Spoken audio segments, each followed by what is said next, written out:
Hello everyone. तो आज हम लोग देखते हैं क्लास 10th का पॉलिटिकल साइंस का चैप्टर नंबर फर्स्ट। उसका बेसिक से जानेंगे, इंट्रो पार्ट देखेंगे कि ये होता क्या है। सबसे पहले इसमें जिक्र किया है कि पावर शेयरिंग होता क्या है, और हम लोगों ने देखा था 9th 10th की जो पॉलिटिकल साइंस है ना, उसमें हम लोग पढ़ते हैं डेमोक्रेसी के बारे में। डेमोक्रेसी होता क्या है, कैसे वर्क करता है, कितना अच्छा है किसी कंट्री के लिए। तो उसी में एक पार्ट है पावर शेयरिंग। पावर शेयरिंग से इतना समझ में आ रहा है कि पावर को शेयर किया गया डिफरेंट लेवल पे।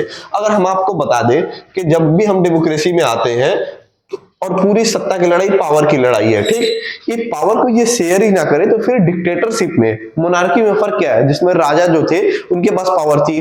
डिक्टेटरशिप में एक इंसान अपने पास पावर लेकर बैठा रहता है। तो डेमोक्रेसी की एक सबसे अच्छी खासियत होती है, सबसे तारीफ की बात होती है कि ये पावर को डिवाइड किया है और वो निर्धारित कर देता है कि ये जो सब्जेक्ट मैटर है इस पे यही रूल करेगा। जैसे पावर को डिवाइड किया गया, दो पार्ट से किया गया, उसको हम लोग जिक्र करेंगे, देखेंगे। बट इस चैप्टर में हमने जब हम पढ़ेंगे दो स्टोरी है, एक बेल्जियम की है और दूसरी श्रीलंका की है, ठीक। इसमें बताता है कि बेल्जियम में दो तरीके के लोग रहते हैं, ठीक। एक फ्रेंच बोलने वाले लोग रहते हैं, एक डच बोलने वाले लोग रहते हैं, और दोनों लगभग बराबर के आसपास रहते हैं। 40-60 का रेशियो रहता है, ठीक, पूरे कंट्री में। बट जो कैपिटल होता है ना ब्रसेल, वहां पे क्या होता है कि फ्रेंच बोलने वाला ज्यादा रहता है, और फ्रेंच बोलने वाले थोड़े अमीर भी होते हैं। और पूरे कंट्री में कौन ज्यादा है, डच बोलने वाले ज्यादा है। तो ये चीज देखा गया कि क्यों ना यहाँ पे एक ऐसी सरकार बनाई जाए जिसमें दोनों का रिप्रेजेंटेशन बराबर हो, पावर को अच्छे से डिवाइड किया जाए, एक कम्युनिटी भी गवर्नमेंट बनी, अच्छे से सब कुछ सेटल हो गया हमारे बेल्जियम में। पर दूसरी चीज जो श्रीलंका में थी, यहाँ पे सिन्हाला बोलने वाले ज्यादा थे, तमिल बोलने वाले माइनॉरिटी थे। तो यहाँ पे क्या हुआ, सिन्हाला वालों ने अपना पूरा दबदबा बनाने लगे, और वहां पे जो माइनॉरिटी थी उनको थोड़ा सा इंफीरियर कम्प्लेक्स, थोड़ा सा आगे अंदर के हमारे साथ बहुत बुरा बर्ताव हो रहा है पूरे कंट्री में। तो वहां पे गवर्नमेंट अच्छे तरीके से एस्टेब्लिश नहीं हो पाई। अभी भी वहां के जो माइनॉरिटी लोग हैं, तमिल लोग हैं, अभी भी हल्ला करते हैं कि हमें एक अलग स्टेट दे दो, हमें एक अलग कंट्री दे दो, हम नॉर्थ वाले पार्ट में हम जाके ऊपर तमिल से मिल जाएंगे, तमिलनाडु से मिल जाएंगे। तो हम इस चैप्टर में बस दो कॉन्सेप्ट समझेंगे कि पावर को जो शेयर किया गया है ना, दो तरीकों से शेयर किया है। एक हॉरिजॉन्टल डिवीजन ऑफ पावर होता है, एक वर्टिकल डिवीजन ऑफ पावर होता है। उसको हम लोग देखते हैं। What is power sharing? Power sharing मतलब होता है पावर को डिफरेंट लेवल पे, डिफरेंट ऑर्गन में डिवाइड कर देने को हम लोग बोलते हैं power sharing. How is it important in democracy form of government? Democracy में ये कितना इंपॉर्टेंट है भाई? ये बहुत इंपॉर्टेंट है डेमोक्रेसी में। Democracy is all about the sharing of the power. Otherwise ये तो डिक्टेटरशिप बन जाएगा, मोनार्की बन जाएगा, जहां पे पावर क्या होता था कि एक इंसान ऊपर से बैठकर इंटरटेन करता था। ये चीजें हमें यहाँ पे नहीं देखनी है, हमें पावर को शेयर करना है, ठीक। कि अलग अलग लेवल पे, हर एक लेवल पे लोग एंजॉय करें पावर को, और पावर से जो मिलने वाली जो चीजें होती है, फंक्शन होती है, वो अच्छे तरीके से रूल हो, ग्राउंड लेवल पे वर्क हो जाए। तो सबसे पहले हम लोग देखेंगे हॉरिजॉन्टल डिवीजन ऑफ पावर में। हॉरिजॉन्टल डिवीजन ऑफ पावर क्या कहता है कि एक फ्रेम में, हॉरिजॉन्टल डिवीजन पावर बोलता है कि एक लाइन में समानता हो, सब इक्वल हो। तो इसमें तीन तरीके से पावर डिवाइड की गई है। एक किया गया है लेजिस्लेटिव को, दूसरा है एग्जीक्यूटिव, तीसरा है जुडिशियरी।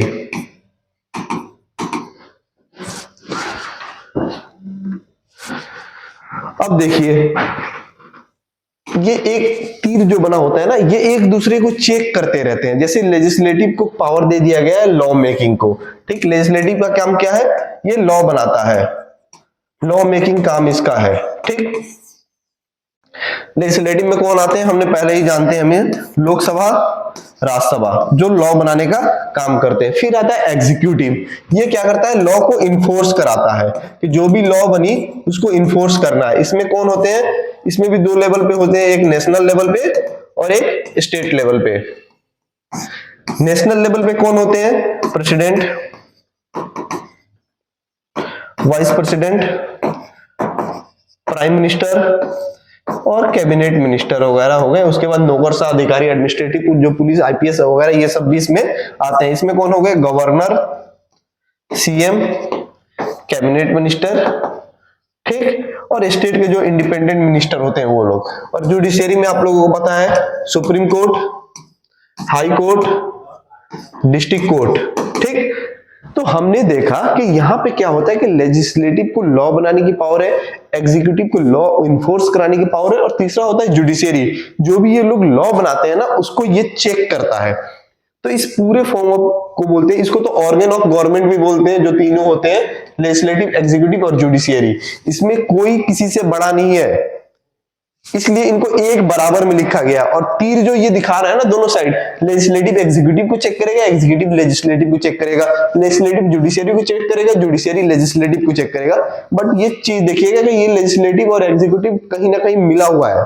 और आर्टिकल 50 जो कॉन्स्टिट्यूशन का है ना, वो कहता है जुडिशियरी हमेशा एग्जीक्यूटिव से अलग होना चाहिए। अगर ये अलग नहीं होगा तो देश के लोगों के साथ बुरा हो जाएगा। मान लो कि ये कोई लॉ बनाता है लेजिस्लेटिव, जो लोगों से फ्रीडम ऑफ स्पीच छीन रहा है, ठीक, तो ये काम जुडिशियरी का है कि ये चेक करे और कॉन्स्टिट्यूशन के हिसाब से चेक करेगा ये फ्रीडम ऑफ स्पीच लोगों के लिए कितनी जरूरी है। अगर मान लो ये दोनों मिल गए, अब ये बोलता है कि इसने फ्रीडम ऑफ स्पीच लोगों से छीना कोई एक्ट बनाकर, और इसने बोला हाँ भाई तुमने सही किया है, तब तो ये डेमोक्रेसी के लिए बहुत बुरा हो जाएगा।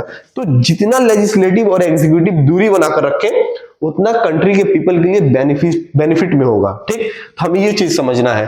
तो आपको ये देखना है कि जो सुप्रीम कोर्ट है ना, हमेशा बहुत ऐसे टसल आपको देखने को मिलेगा कि लेजिस्लेटिव ने कोई एक्ट बनाया है, सुप्रीम कोर्ट ने बोला कि ये एक्ट बेकार है, ठीक, उसको स्ट्रक डाउन कर दिया, फिर उसमें अमेंडमेंट करके फिर से लेजिस्लेटिव बनाती है। तो इस तरीके से इनमें टसल देखने को मिलता है। यहाँ पे कोई किसी से बड़ा नहीं है, एक दूसरे को हमेशा चेक करते रहते हैं। जैसे कि मान लो कि इसमें कोई लोकसभा के एमपी है, गलत तरीके से वो इलेक्शन जीत जाता है, उसका इलेक्शन को चैलेंज किया जाता है, तो जो जुडिशियरी है ना, सुप्रीम कोर्ट होगा, हाई कोर्ट होगा, वो चाहे तो वो जो जीत कर मेंबर बना है ना, उसको रद्द कर सकता है, ठीक। उसी तरीके से अगर कोई जज है, कोई जजमेंट देता है जिसमें वो पाया जाता है कि ये उसका जो जजमेंट का जो प्रोसीजर है ना, उसमें इसी ने कोई मैलिफाइड इंटेंशन या मैलिफाइड तरीके से इसने जजमेंट को सुनाया है, तो वहां पे ये इसको हटा सकते हैं। लेजिस्लेटिव में एक प्रोसीजर के तहत, स्पेशल प्रोसीजर के तहत जज को हटा सकते हैं। तो इस तरीके से दोनों एक दूसरे को चेक बैलेंस करते हैं और दोनों का सब्जेक्ट मैटर अलग है। और दूसरा होता है वर्टिकल डिवीजन ऑफ पावर, ठीक। इसमें क्या होता है, पावर को ऊपर से नीचे तक डिवाइड किया जाता है। जैसे कि मान लो सेंट्रल गवर्नमेंट, उसके नीचे होता है स्टेट गवर्नमेंट, और नीचे होता है लोकल गवर्नमेंट, ठीक। यहां पे क्या है ना कि ये चेक एंड बैलेंस नहीं है। सेंट्रल गवर्नमेंट के पास ज्यादा पावर है, स्टेट गवर्नमेंट के पास उससे कम है, लोकल गवर्नमेंट के पास उससे कम है। बट क्या होता है ना कि हमारी कंट्री एक फेडरल कंट्री है, तो यहाँ पे कुछ चीजें अलग अलग बांट दी गई, सब्जेक्ट मैटर बांट दी गई है। इसीलिए हमारे कॉन्स्टिट्यूशन के शेड्यूल में अलग तरीके से दे दिया गया है कि एक लिस्ट होगा वो सेंट्रल लिस्ट है, जिसको हम लोग यूनियन लिस्ट बोलते हैं, फिर आता है स्टेट लिस्ट, फिर आता है कंकरेंट लिस्ट।